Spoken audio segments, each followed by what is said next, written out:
Բարի կեսօր հարգելի հետևորդներ, եթերում ABC լուրերի հերթական թողարկումն է, ես Սվետլանա Պետրոսյանն եմ, նախ կարևորը համառոտ։ Կարմիր խաչը, որի գրասենյակն արդեն 4 ամիս է փակվել է Բաքվում, այցելել է Ադրբեջանի բանտերում պահվող հայ գերիներին, ինչ մանրամասներ է հայտնել Հայաստանի գրասենյակը։ Այս շաբաթ ով կզեղչի կաթողիկոսի անունը, Փաշինյանն ասել է, թե որ եկեղեցում է մասնակցելու պատարագին։ Փաշինյանը հույս ունի, որ Հայաստանից էլ Ադրբեջան արտահանում կլինի, ինչ է ակնարկում վարչապետը։ Հյուսիս-արևմուտքից մեզ մոտեցող ցիկլոն, Սուրենյանը լուսանկար է հրապարակել։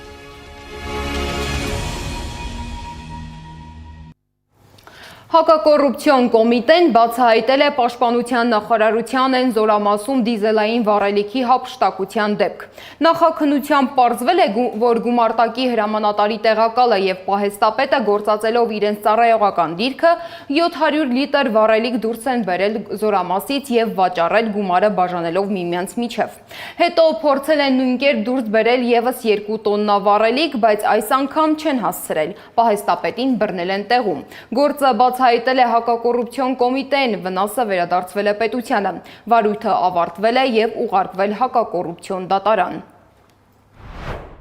Դիզելային վառելիքի հափշտակության եւ այդ հանցագործությունը կրկնելու փորձի համար քրեական օրենսգրքի համապատասխան հոդվածներով մեղադրանքներ են առաջադրվել զորամասի գումարտակի հրամանատարի տեղակալին եւ նույն զորամասի պահեստապետին։ Մեղադրանքներ են ներկայացվել նաեւ դասակի հրամանատարին եւ վառելիքի գնորդին։ Վերջինիս նկատմամբ որպես խափանման միջոց կիրառվել է տնային կալանքը։ Նախաքննության ընթացքում պետությանը պատճառված վնասն ամբողջությամբ վերականգնվել է։ Քրեական վարույթով նախաքննությունն ավարտվել է եւ վարույթի նյութերը մեղադրական եզրակացությամբ ուղարկվել են Հայաստանի հակակոռուպցիոն դատարան։ Բաքվի ռազմական դատարանում շարունակվում է Արցախի ռազմաքաղաքական ղեկավարության կեղծ դատավարությունը։ Գործը մոտենում է ավարտին, արդեն հնչում են եզրափակիչ ելույթները եւ ամենայն հավանականությամբ վճիռները կհրապարակվեն մինչեւ տարվա վերջ։ Արցախի պաշտպանության բանակի նախկին հրամանատար Լևոն Մնացականյանը ըստ ադրբեջանական լրատվամիջոցների չի ընդունել իրեն առաջադրված մեղադրանքները, հրաժարվել է նախաքննական ցուցմունքներից եւ դատարանին կոչ արել հիմք ընդունել իր դատարանում ասած խոսքը։ Վերջին խոսքով հանդես են եկել նաև Արցախի նախկին նախագահներ Արկադի Ղուկասյանն ու Բակո Սահակյանը, ամբողջությամբ հերքելով մեղադրանքները։ Հիշեցնեմ, որ այս դատավարությունները ընթանում են առանց անկախ դիտորդների եւ միջազգային լրատվամիջոցների մասնակցության։ Իսկ Գանձակի դատարանը ընդամենը մի քանի օրվա քննությունից հետո 16 տարվա ազատազրկման է դատապարտել Ստեփանակերտի վերջին հայ բնակիչներից մեկին, 58-ամյա Կարեն Ավանեսյանին։ Ստեփանակերտում անօթևան կենդանիներին կերտանող Ավանեսյանին Ադրբեջանը ներկայացնում է ահաբեկիչ։ Մինչ դատավարությունները շարունակվում են, Կարմիր խաչի միջազգային կոմիտեին հաջողվել է այցելել Ադրբեջանում պահվող մեր հայրենակիցներին։ Հայաստանում ԿԽՄԿ պատվիրակության հաղորդակցման ծրագրերի ղեկավար Զառա Ամատունին հայտնել է, որ տեսակցության ընթացքում, ինչպես միշտ ուշադրության կենտրոնում են եղել պահվող անձանց առողջական վիճակը, նրանց հանդեպ վերաբերմունքն ու պահման պայմանները։ Կարմիր խաչի ներկայացուցիչները առանձին զրուցել են յուրաքանչյուրի հետ։ Հիշեցնեմ, որ Կարմիր խաչի գրասենյակը արդեն 4 ամիս է փակ է Բաքվում եւ այցը կազմակերպել է կոմիտեի Ժնևի կենտրոնակայանը։ Կարմիր խաչի միջազգային կոմիտեն այցելել է նաև Բաքվում պահվող լիբանանահայ Վիգեն Էուլջեքչյանին։ Նրա փաստաբանն ու կինը շնորհակալություն են հայտնել թե Կարմիր խաչին, թե Ադրբեջանի իշխանությանը այցելությունը հնարավոր դարձնելու համար։ Էուլջեքչյանին փոխանցել են առաջին անհրաժեշտության պարագաներ, ինչը դրական ազդեցություն է ունեցել նրա ֆիզիկական եւ հոգեբանական վիճակի վրա։ Անցած շաբաթ նա նաև հեռախոսով խոսել է հարազատների հետ։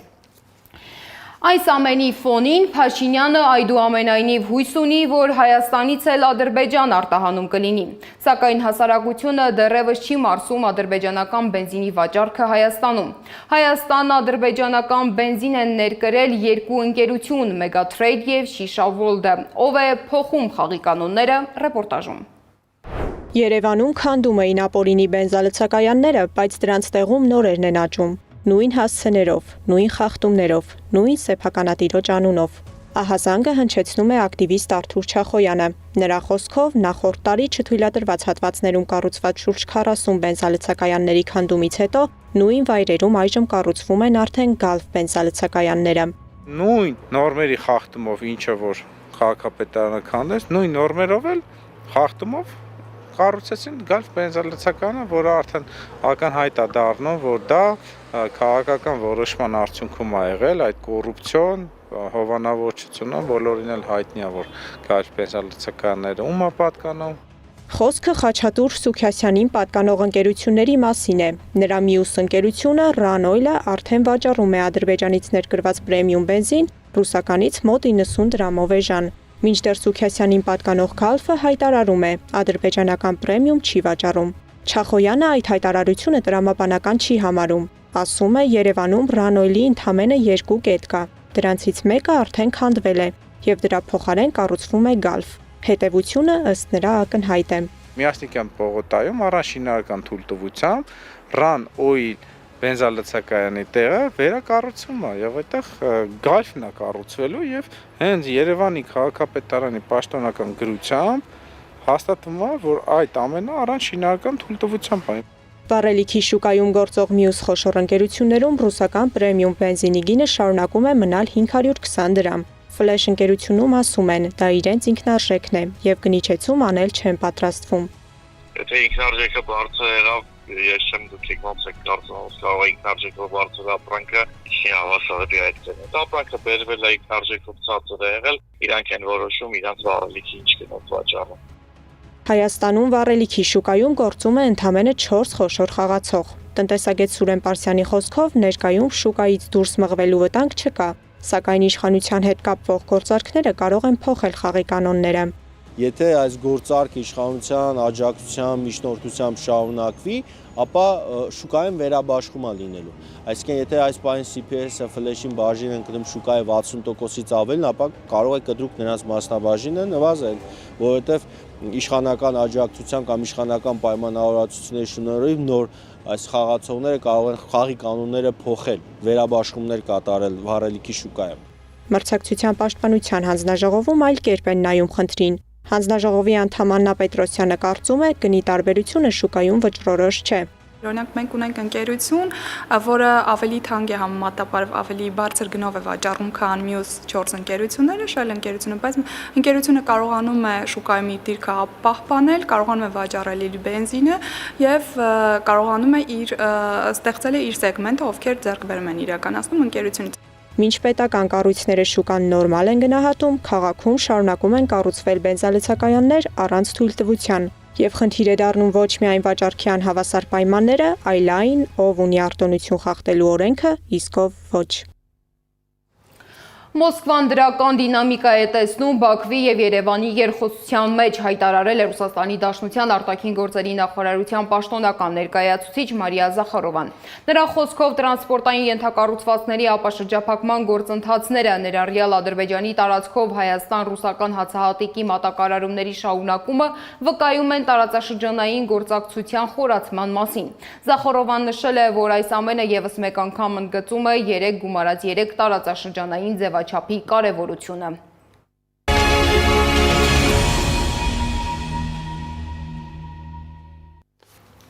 Տարեվերջյան պարգևավճարներ հարկատուների հաշվին կառավարության որոշմամբ մոտ $800,000 է հատկացվել ազգային ժողովի падգամավորներին պարգևատրելու համար։ Յուրաքանչյուր падգամավոր ստացել է մոտ 3 միլիոն դրամ։ Թե ինչ են անելու այդ պարգևավճարները падգամավորները, ռեպորտաժում։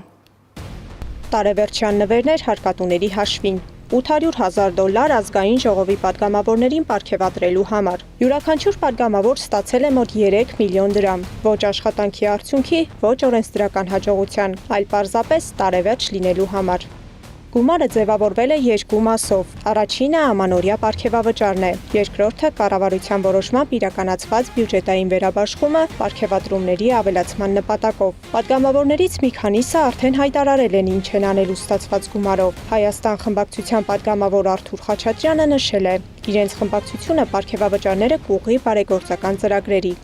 Ես տեղակ չեմ ինչպես է որոշում կայացվի այդ գումարը որպես պարգևավճար բաժանել, բայց ինչպես եւ մնացած բոլոր պարգևավճարների պարագային այն գումարն ուղղել ենք տարբեր բարեգործական ծրագրեր։ Գումարը բարեգործության համար է ծախսելու նաև պատիվ ունեմ խմբակցությունը։ Անձամբ ես աշտարակի խոշորացված համայնքի մանկապարտեզներից մեկին եմ ուղղել իմ պարգևավճարը։ Երեխաները ձմեռ պապին նամակ են գրել, այդ նամակի ցանկությունն են փորձել իրականացնել։ Քաղաքացիական պայմանագիր կուսակցության պատգամավորների հետ կապ հաստատել չհաջողվեց, ինչ նպատակով են ծախսելու ստացած 3 միլիոն պարգևավճարը, պարզել չկարողացանք։ Պարգևավճարներ ստացել են ոչ միայն պատգամավորները, կրկնակի պարգևավճարներ են տրամադրվել նաև ազգային ժողովի աշխատակազմին եւ պետական ծառայողներին։ Ընդհանուր առմամբ պատգամավորների պարգևավճարները ներառյալ պետական բյուջեից հատկացվել է մոտ 1.5 միլիոն դոլար։ Մինչ կառավարությունը միլիոններ է բաժանում օրենսդիրում, այդպես էլ չի հստակեցնում, ինչ սկզբունքով է ձևավորվել այս գումարը։ Պարգևավճարները վճարված են, հարցերը մնում են։ Իսկ կառավարությունը ամփոփել է տարվա վերջին նիստը։ Օրակարգում ընդգրկված էր 73 հարց, որոնցից մեծ մասը չզեկուցվող էին։ Ընդունված որոշումները վերաբերել են պաշտպանական, սոցիալական եւ առողջապահական ոլորտներին։ Նիստից հետո Նիկոլ Փաշինյանը ավանդական ճեպազրույցում անդրադարձել է նաեւ տարածաշրջանային զարգացումներին։ Մանրամասները Անահիտ Սարգսյանի ռեպորտաժում։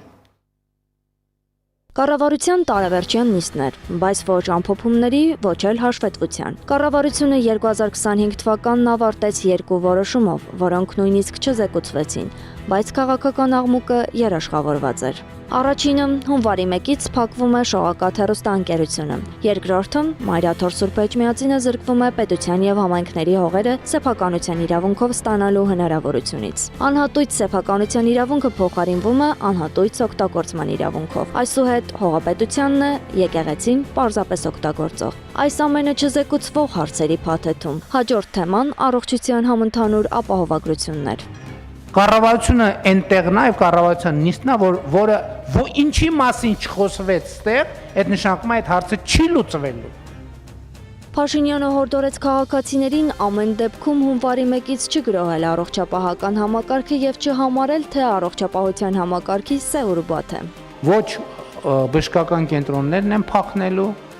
ոչ կառավարությունն է փախնելու, ոչ պոլիկլինիկաներն են փախնելու եւ պետքա կառավարել։ Առողջապահության նախարար Անահիտ Ավանեսյանն էլ հայտարարեց, քաղաքացիները պետք է պարզեն շահառու են, թե ոչ արմետ հավելվածի միջոցով։ Այնտեղ արդեն տվյալները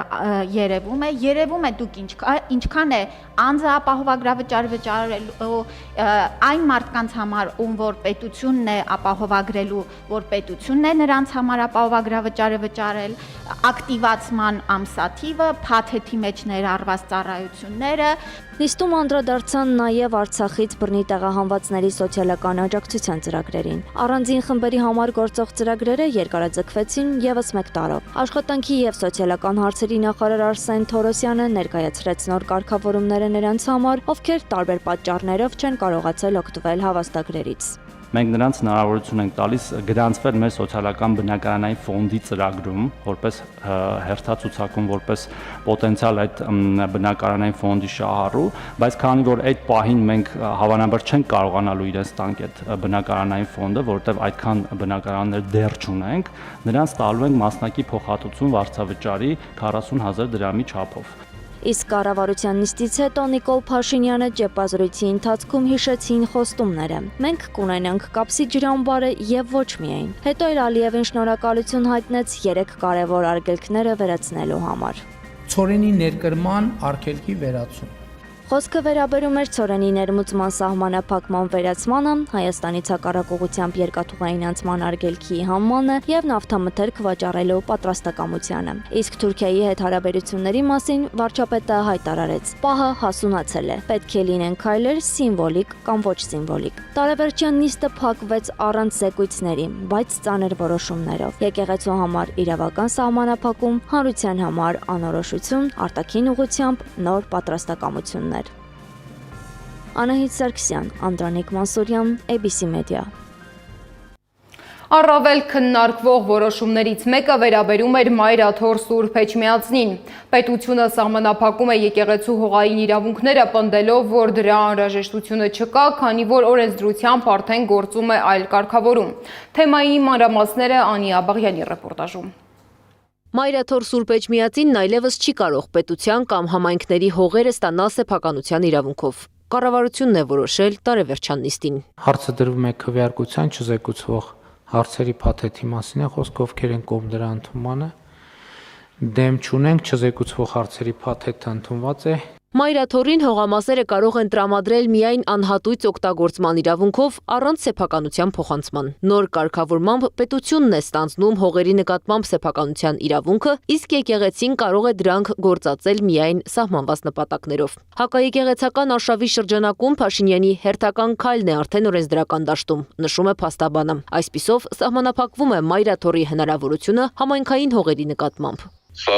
օրվա ինչ-որ քաղաքական հարցի լուծմանը չէ կարծում ուղղված, այլ շատ ավելի երկարաժամկետ հայրաքելական սուրբ եկեղեցուն որպես միավորի թույլատնելու, այլևս հնարավորություն չտալով նոր կամ հավերված եկեղեցիների փոխարեն եկեղեցիներ կառուցելիս այդ հողատարածքը որպես սեփականություն ունենալու։ Այս քայլով Փաշինյանը հերքում է իր այն պնդումները, թե իրենց պայքարը ոչ թե եկեղեցու, այլ կաթողիկոս Գարեգին II դեմ է։ Հիմա Մայրաթորին համայնքային հողերի սեփականություն ձեռք բերելու իրավունքից զրկելը ամենայն հայոց հայրապետի, թե եկեղեցու դեմ է։ Հարցնում է Տեր-Մանուկ Քահանա Զեյնալյանն ու արձանագրում։ Եկեղեցուն վնասելու, եկեղեցին նվաստացնելու, ցածրացնելու, եկեղեցու հեղինակությունը հավասարեցնելու ինչ-որ աղանդավորական կազմակերպությունների հեղինակությամբ։ Փաստաբանը նշում է, այս որոշման դեմ սահմանադրական դատարանը թույլ է տալիս դատական գործընթաց սկսել, բայց հիմա ընտրովի արդարադատության պայմաններում արդյունավետ չի լինի։ Հակոբյանը կարծում է, նման որոշման հիմքում արտաքին ներգործություն կա։ Վաղը պետությունը կարա ասի, սա իմ հողամասն է, այս եկեղեցու նկատմամբ ես կարամ իրավական գործիքներ կիրառեմ, դռներ փակեմ, բացեմ, ասեմ ով մտնի ով դուրս գա։ Այսինքն ըստ էության ուզուրպացիա գնա նաև այդ հոգևոր կառույցի, որը կլինի պետական հողի վրա, եւ դա կարող է հանգեցնել անգամ ավելի վատ իրավիճակի հայրաքելական եկեղեցու, սուրբ եկեղեցու մասով, քան այլ կրոնական կազմակերպությունների, որոնց մասով հատուկ կարգավորում չկա, բայց որոնք հանգիստ կարող են այդ հողը գնել եւ վրան ինչ-որ բան պատրաստել, կառուցել, իսկ ազգային եկեղեցուն, երբ որ ասենք համայնքը պետք է նվիրաբերություն ուներ, այդպես չի կարող։ Նախագիծը մշակել է Հայաստանի տարածքային կառավարման եւ ենթակառուցվածքների նախարարությունը։ Նախագծի նպատակն ըստ գերատեսչության հողերի օգտագործման արդյունավետության բարձրացումն է։ Եկեղեցու վերաբերյալ եւս մեկ որոշում է կայացրել կառավարությունը՝ վերջնական փակել շողակաթ հեռուստաընկերությունը, որի հիմնադիրը Մայրաթորն է։ Էջմիածինը նախաձեռնությունը համարում է ոչ թե ֆինանսական, այլ արժեքային հարված, հիշեցնելով, որ շողակաթը տարիներ շարունակ եղել է հանրային կրթամշակութային դաշտի անբաժան մասնիկը։ Բնականաբար սա հակաեկեղեցական այս արշավի շրջանակներում եւ այդ տրամաբանության մեջ է։ Շողակաթը ոչ միայն զոհկերով բարոյական առաքելություն ունի, ինքը մշակութային իր առաքելությամբ նաև շատ կարևոր է եւ սերունդների դաստիարակության առումով եւ նաեւ հասարակության սիրո համերաշխության մտոլորտի հաստատումով։ Զրուցակիցներս նշում են, եկեղեցու դեմ արշավը Փաշինյանը սկսել է համացանցից, հասնելով հանրային, առօրյա եւ օրենսդրական կյանք։ Սա արտաքին ներգործության արդյունք է։ Անի Աբաղյան, Գեգամ Ղազարյան, ABC Media։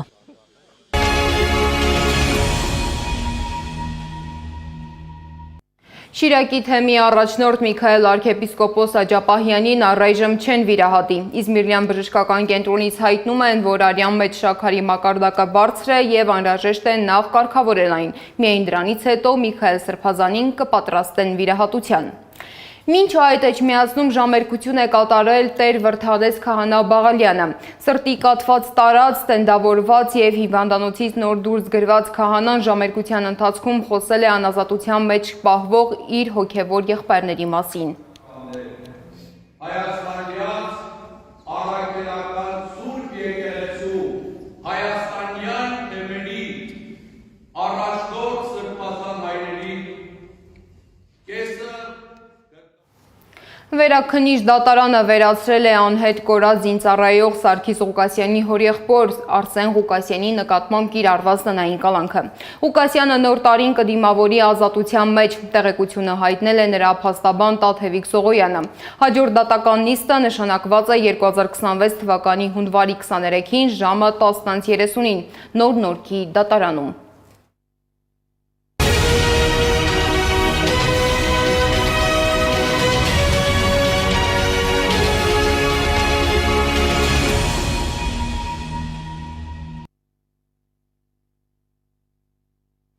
Միջազգային լրահոսից Ուկրաինայի նախագահ Վլադիմիր Զելենսկին հեռախոսով զրուցել է Սթիվ Ուիտկոֆի և Ջարեդ Քուշների հետ։ Նա նշել է, որ կան լավ գաղափարներ, որոնք կարող են աշխատել երկարատև խաղաղության համար։ Տղաներին խնդրել եմ Սուրբ ծննդյան շնորհավորանքներ փոխանցել ԱՄՆ նախագահի ընտանիքին, նշել է Զելենսկին։ Ռուսաստանի արտաքին գործերի նախարարության խոսնակ Մարիա Զախարովան հայտարարել է. Ռուսաստանը դանդաղ, բայց հաստատուն առաջընթաց է տեսնում ԱՄՆ-ի հետ Ուկրաինայում խաղաղության մասին բանակցություններում։ Միջազգային մյուս լուրերը ռեպորտաժում։ Ամերիկյան ուժերը հարվածել են Նիգերիայի հյուսիս-արևմուտքում գործող իսլամական պետություն անվամբ հայտնի խմբավորմանը։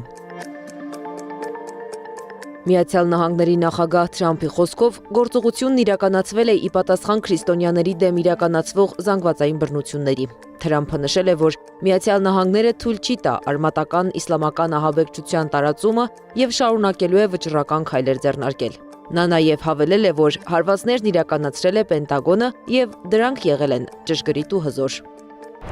Ռուսաստանի նախագահ Վլադիմիր Պուտինը զանգահարել է 10 տարեկան մոսկվացի Վարվարա Սմախտինային։ Նրա երազանքը կատարել էր ցանկությունների տոնածառ ակցիայի շրջանակում։ Երեխայի հետ նախագահի զրույցը հրապարակել են Կրեմլի տելեգրամյան ալիքում։ Մոսկվայի օդակայանում 250 չվերթ է հետաձգվել։ Պատճառը գիշերային առատ ձյուններ։ Հյուսիսային Կորեայի առաջնորդ Կիմ Չենը նկարքադրել է ավելացնել 2026 թվականի զինամթերքի արտադրության ծավալները։ Ըստ տեղեկությունների, Կիմ Չեն Ընը գովաբանել է ռազմաարդյունաբերական ձեռնարկությունների այս տարվա աշխատանքը եւ ուրվագծել է գալիք տարվա տնտեսական ու տեխնիկական նպատակները։ Իսրայելը երբեք չի հեռանա Գազայի հատվածից։ Հրեական պետության պաշտպանության նախարար Իսրայել Կացը զգուշացրել է Համասին, որ Գազայի հատվածում Միացյալ Նահանգների նախագահ Դոնալդ Թրամփի խաղաղության պլանի համաձայն զինաթափումից հրաժարվելու դեպքում Իսրայելն ինքն է դա անելու։ Վրաստանում նախկին պաշտոնյայի են ձերբակալել։ Պետական անվտանգության ծառայության տվյալներով ձերբակալել են հոկտեմբերի 4-ին Թբիլիսիում տեղի ունեցած բողոքի ակցիայի կազմակերպման պատճառով։ Պաշտպանության նախկին նախարար Բաչո Ախալայանի կինը եւս ձերբակալվել է գործի շրջանակում, սակայն այս փուլում ազատ է արձակվել։ Անիա Բաղյան, Նոնա Գևորգյան, ABC Media։ Եվ վերջում հիդրոթերապևտաբանության եւ մոնիթորինգի կենտրոնի տնօրենի տեղակալ Գագիկ Սուրենյանը սոցիալական ցանցում հրապարակել է արբանյակային լուսանկար, նշելով, որ հյուսիս-արևմուտքից Հայաստանին ցիկլոն է մոտենում։ Այս պահին հանրապետության ավտոճանապարհները հիմնականում անցանելի են, սակայն Արագածոտնի մարզում փակ են Ամբերդ բարձր լեռնային օդերութաբանական կայանից դեպի Ամբերդ ամրոց եւ Քարիլիչ տանող ճանապարհները։ Ջունետեղում Շիրակի մարզում, նաեւ Արագածոտնի, Թալինի, Հրազդանի, Չարենցավանի, Ստեփանավանի, Սպիտակի, Վանաձորի, Իջևանի, Բերդի եւ Դիլիջանի տարածաշրջաններում։ Վարորդներին հորդորում ենք երթևեկել բացառապես ձմեռային անվադողերով։ Իսկ Հրազդանում եւս տեղացել է առաջին ձյունը։